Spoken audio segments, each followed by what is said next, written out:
বাইরে প্রবল বর্ষণ। দূরে রাস্তায় ল্যাম্পপোস্টের আলো জলে গুলে হলুদ তরল হয়ে রাস্তায় বয়ে যাচ্ছে। সুতনু জানলাটা ভেজিয়ে দিয়ে এসে রাইটিং টেবিলের পাশে চেয়ারে বসল। ব্যাগ থেকে নিজের পরিবারের 3 জনের হাসিমুখ কালার ফটো স্ট্যান্ডটা বার করে টেবিলে রাখতে রাখতে উল্টো দিকে খাটে শুয়ে থাকা শ্বশুরকে বলল, বাবা, আপনি আজকাল বড় একগুঁয়ে হয়ে গেছেন। বিশাখা আর বাবানের ছবিটা সামনে না রাখলে কিছুতেই মুখ খুলতে চান না। আমার কি রোজ রোজ এভাবে ভয় দেখিয়ে ব্ল্যাকমেল করে লেখা আদায় করতে ভালো লাগে? আবার সেই সঙ্গে আপনার জীবনদায়ী ওষুধটাও। বলতে বলতে একটা দামি দুর্লভ বিদেশি হাঁপানির ওষুধ বার করে সেটাও ফটোর পাশে রাখে সুতনু। আমরা শুনছি ইঁদুর কল। কলমে শিখর চক্রবর্তী। অর্ধবিকলাঙ্গ রুগ্ন শীর্ণ দেহ বিকাশ ভৌমিক বিছানায় বহু কষ্টে একটু পাশ ফিরতে পারলেন। টেবিলের উপর রাখা জিনিস দুটির দিকে তাকিয়ে একটা দীর্ঘশ্বাস ফেললেন। সঙ্গে চোখ দিয়ে এক ফোঁটা জলও গড়িয়ে পড়ল। সুতনু আবার তাড়া দেয়, আরে রোজ রোজ এত চোখের জল দিয়ে শুরু করেন কেন বলুন তো? একটা গল্প বলবেন, আমি লিখে নেব। আপনার কল্পনা, ভাবনা, শব্দ বুনন, আর আমার কলমে কাগজে তার ধারণ, সোজা সাপটা হিসেব।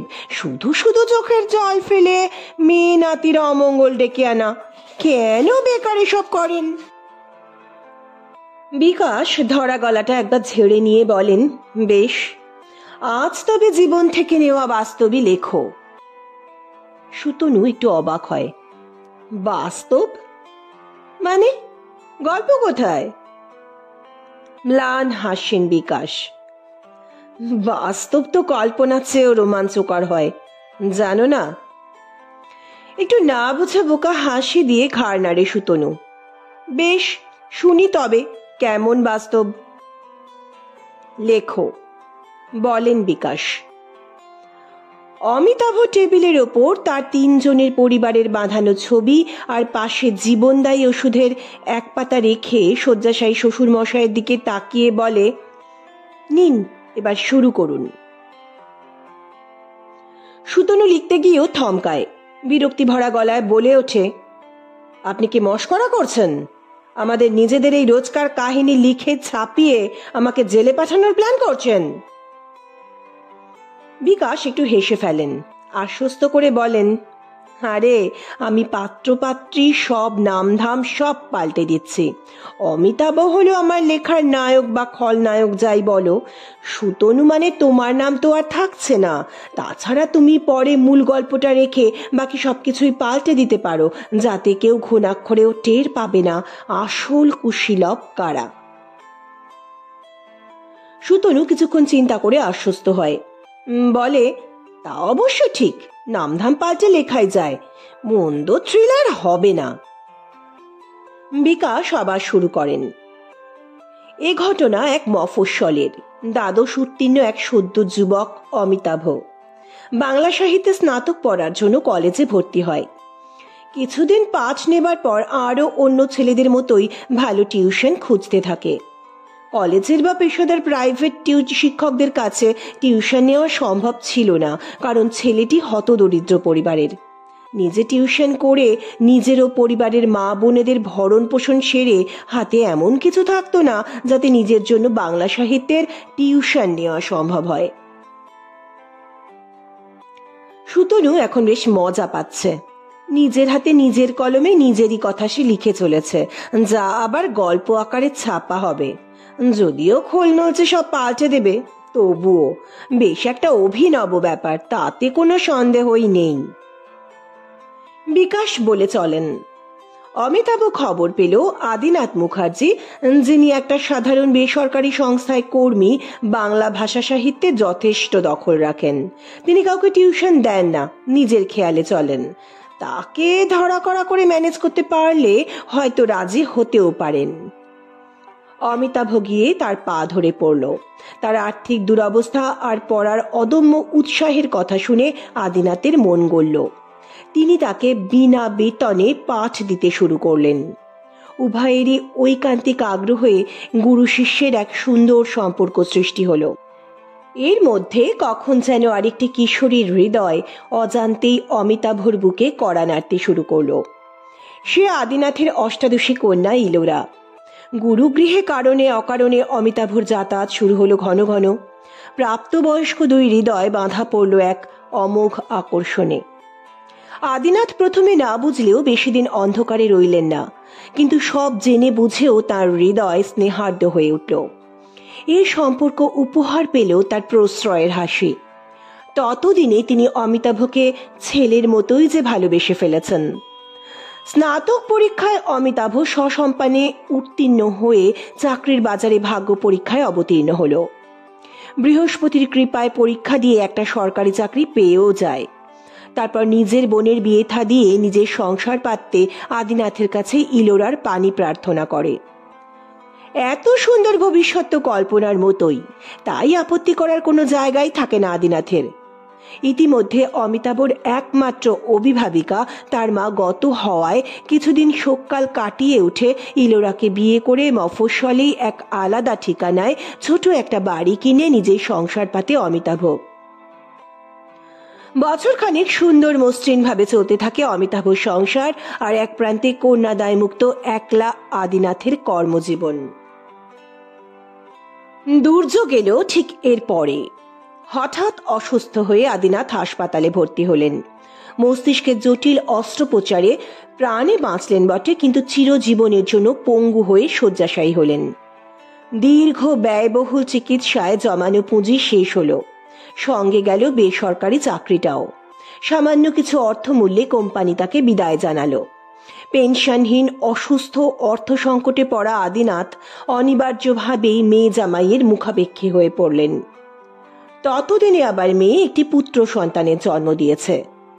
যাই হোক, এই সংকটকালে অমিতাভ শ্বশুরের পাশেই রইলেন। দিনের একটা বড় সময় পালা করে কাজের ও রান্নার লোক আর মেয়ের সাহচর্যে একলা হতে হতো না আদিনাথকে।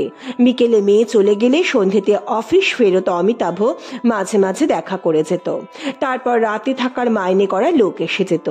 এভাবেই সব কিছু চলছিল মন্দ গতিতে। আদিনাথের এক নেশা ছিল গল্প উপন্যাস লেখা। যৌবন বয়সে এমন অনেক গল্প উপন্যাস লিখেছিলেন, কিন্তু প্রচার বিমুখ আদিনাথ সেগুলো কোনোদিন প্রকাশ্যে আনেননি। তার নিজস্ব সিন্ধুকে সেগুলো তালাবন্দি রয়েই গেছিল। কর্মজীবনের মাঝামাঝি থেকে তার এ সাধনায় ভাঁটা পড়ে। তারপর লেখালেখি বন্ধই হয়ে যায়।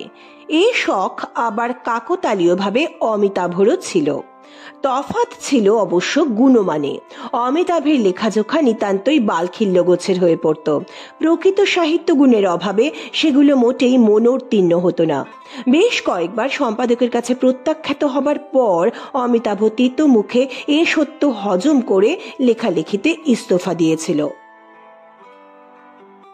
একদিন আদিনাথের বাড়িতে আসবাব পরিষ্কার করার প্রয়োজনে চাকরের হাতে সেই সিন্দুক আর তার চাবি উঠে আসে। কৌতূহলের বশবর্তী হয়ে অমিতাভ আবিষ্কার করে আদিনাথের যৌবনকালের সাহিত্য চর্চার কিছু নিদর্শন। সেগুলো পড়ে তার চোখ কপালে উঠে যায়। তার শ্বশুরমশাইয়ের এই অজানা দিক আবিষ্কারে সে বিস্মিত হয়, কিন্তু একই সঙ্গে তার মাথায় একটা দুষ্টু বুদ্ধি খেলে যায়। সরস্বতীর কৃপা নিজে না পেলেও লক্ষ্মী লাভের এক অভূতপূর্ব সুযোগ তার সামনে এসে দাঁড়ায়। মনে মনে ছক কষে গল্পের স্রষ্টা যদি অসুস্থ অথর্ব শ্বশুরমশাই আর কলম এবং নাম যদি তার নিজের হয় তো কেমন হয়? এই লেখার যা মুনশিয়ানা, তাতে অনায়াসে প্রথম শ্রেণীর সাহিত্যের মধ্যে জায়গা করে নিতে বেশি দিন লাগবে না। তারপর প্রকাশকের লাইন লেগে যাবে তার দরজায়। এ সুযোগ হাতছাড়া করা উচিত হবে না। তবে তার শ্বশুর মশাইকে সে জানে অনৈতিক কিছুই তিনি করবেন না। সেক্ষেত্রে একটু বাঁকা পথ নিতে হতে পারে। ইলোরার কাছে এ জালিয়াতি ধরা পড়ার সম্ভাবনা বিশেষ নেই, কারণ সে ঘোর সংসারী। তার বৃত্তের বাইরে এসব সাহিত্যে টাহিত্যে তার কোনোদিনই কোনো আগ্রহ ছিল না, এখনো নেই। অমিতাভর আশঙ্কাই সত্যি হলো। আদিনাথ কোনোভাবেই রাজি হলেন না তার সৃষ্টি বেনামে প্রকাশ করতে, যতই সে তার জামাই হোক। তখন অমিতাভ তার মুশকিল আসান পন্থা ধরল। ইলোরা আর বাবানের ক্ষতি সাধনের ভয় দেখাতে আরম্ভ করলো। সেই সঙ্গে রইল মহার্ঘ জীবনদায়ী ওষুধের বিনিময়ে লেখা পাওয়ার জন্য ব্ল্যাকমেল। টেবিলের ওপরই পারিবারিক ছবি আর ওষুধের দৃশ্যকল্প তৈরি করে তুখর ক্রিমিনালের মতো অসহায় অসুস্থ আদিনাথের মনে চাপ সৃষ্টি হলো। শুধু লেখা নয়, এ ঘটনা ঘরের বাইরে গেলেও যে ইলোরা আর বাবানের চরম ক্ষতি হতে পারে এ আশঙ্কা সুনিপুণভাবে আদিনাথের মাথায় ঢুকিয়ে দিতে লাগলো মাত্র দিন 7। আদিনাথ চাপের কাছে নতি স্বীকার করলেন। প্রথমে এক এক করে প্রকাশ পেতে লাগলো তার লেখক জীবনের আলো না দেখা সৃষ্টিগুলো। পাণ্ডুলিপি নতুন করে অমিতাভর হাতে লেখা হয়ে পৌঁছে যেতে লাগলো প্রকাশকদের ঘরে। 1 বছরের মধ্যে লেখক সাহিত্যিক অমিতাভ সান্যালের নাম উজ্জ্বল জ্যোতিষ্ক হয়ে মধ্য গগনে বিরাজ করতে লাগলো। তৈরি হলো বিশাল অনুরাগী পাঠক সমাজ। লক্ষ্মীর আশীর্বাদ পুষ্পবৃষ্টি হয়ে ঝরে পড়তে লাগলো। জমানো লেখার পুঁজি শেষ হলে অমিতাভ শুরু করলো দ্বিতীয় ইনিংস। আদিনাথ শুয়ে শুয়ে ভাববেন, গল্প ছকবেন সারা দিন ধরে।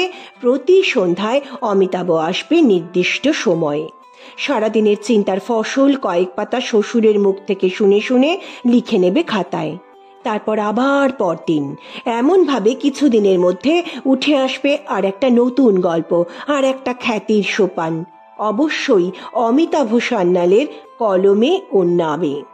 আদিনাথ কোথাও থাকবেন না। এমনটাই চলছে বেশ কিছুদিন। বিকাশ থামলেন দম নেওয়ার জন্য। সুতনুরও একটু বিশ্রাম দরকার ছিল এতটা একসাথে লেখার পর। কলম রেখে আঙুল মটকাতে মটকাতে মৃদু হাসি দিয়ে বলল, তা এতটা তো জমিয়ে একটা তৈরি হলো। আসল গল্প, তার চমক মোচড়, সেসব কোথায়? সেসব তো আর বাস্তবে নেই। তাহলে বাকিটা এবার কল্পনা। বিমর্ষ বিকাশ শূন্য দৃষ্টিতে চেয়ে থাকেন কিছুক্ষণ। ঘাড় নেড়ে বলেন, সেই তো, আরো একটু ভাবতে হবে। তুমি বরং চাটা ততক্ষণে করে আনো, আমি আবার ভাবি। এটা অবশ্য সুতনুর রোজকার কাজ। লেখার ফাঁকে একবার বা দুবার দুজনেই চা খান। বিশাখা বুঝিয়ে দিয়েছে কোথায় সরঞ্জাম উপকরণ থাকে। এতদিনে সুতনুর মুখস্থ হয়ে গেছে। কলম বন্ধ করে সুতনু রান্নাঘরের দিকে পা বাড়ায়। আর ঠিক তার 2 মিনিটের মধ্যেই রান্নাঘর থেকে ভেসে এলো সুতনুর আর্তচিৎকার। বিকাশ সমাদ্দারের ঘরে আজ বেশ ভিড়। বেশ কটি পত্রিকার প্রতিনিধিরা আজ অসীম কৌতূহল নিয়ে ফটোগ্রাফার সমেত হাজির হয়েছে এতদিন মেঘের আড়ালে থাকা সেই লেখককে দেখতে, যাকে তারা এতদিন সম্পূর্ণ অন্য নামে অন্য অবয়বে চিনত। একটা দুর্ঘটনা আর একই সঙ্গে বিশাখা দেবীর জবানবন্দি উদ্ঘাটন করেছে এক অভূতপূর্ব জালিয়াতি রহস্যের। খবরের কাগজের প্রতিবেদন অনুযায়ী সেদিন সন্ধ্যায় রান্নাঘরে চা করতে গিয়ে অসাবধানতায় পেতে রাখা ইঁদুর কলে হাত পড়ে যায় সুতনু সান্যালের। অসম্ভব ধারালো যন্ত্রের দাঁত কেটে বসে যায় সুতনুর ডান হাতের বুড়ো আঙুলে।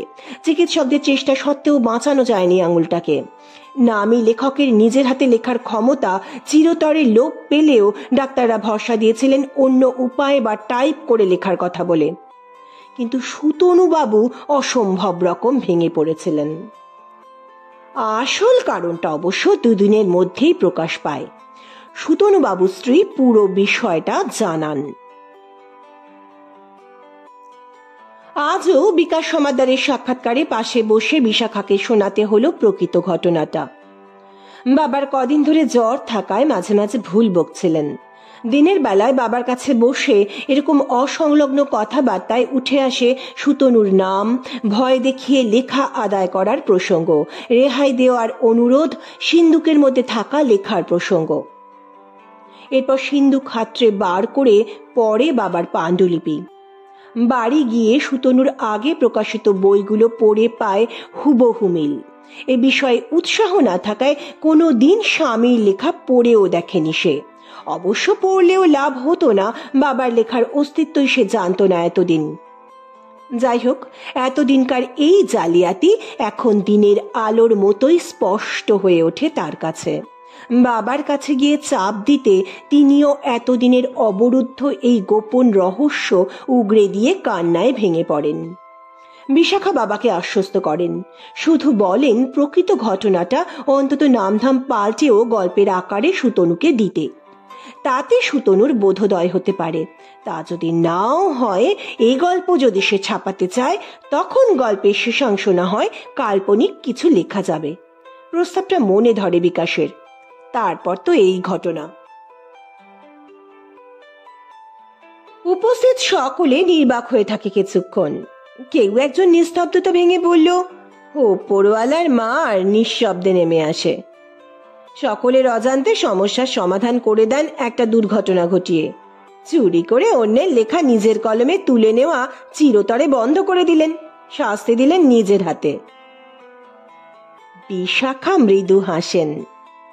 ক্যামেরা বন্ধ হলো, সাক্ষাৎকার শেষ। একজন শুধু বলল, আপনার কাজের বউটি যে বলছিলেন এ বাড়িতে কোনোদিনই ইঁদুরের উৎপাত ছিল না, আর সেদিনই নাকি যন্ত্রটা কেনা হয়েছিল। বিশাখা আবার মৃদু হাসেন, বলেন, ও জানে না, আমিও জানতাম না। একটা ধেরই ইঁদুর অনেকদিন ধরেই অনেক ক্ষতি করছিল, তাই তো সেদিন কিনে এনেছিলাম ইঁদুর কল।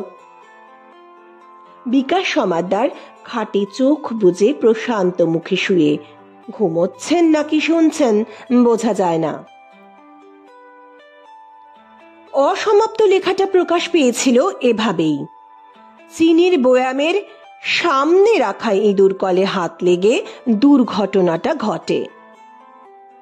দুর্ঘটনার পরের দিন কাজের মেয়েটি একটু অবাক হয়ে দেখেছিল বৌদিকে বয়ামে থাকা সব চিনি নর্দমায় ফেলে দিতে।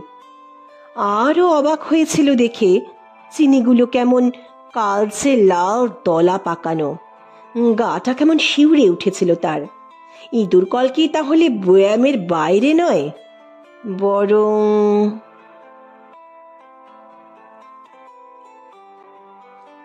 বন্ধুরা, গল্পটি এখানেই শেষ হলো। গল্পটিকে লাইক করতে, অনেক শেয়ার করতে এবং সাবস্ক্রাইব করতে ভুলবেন না। যারা ইতিমধ্যে সাবস্ক্রাইব করেছেন তাদেরকে আমার অসংখ্য ধন্যবাদ। সুস্থ থাকবেন, ভালো থাকবেন। নমস্কার।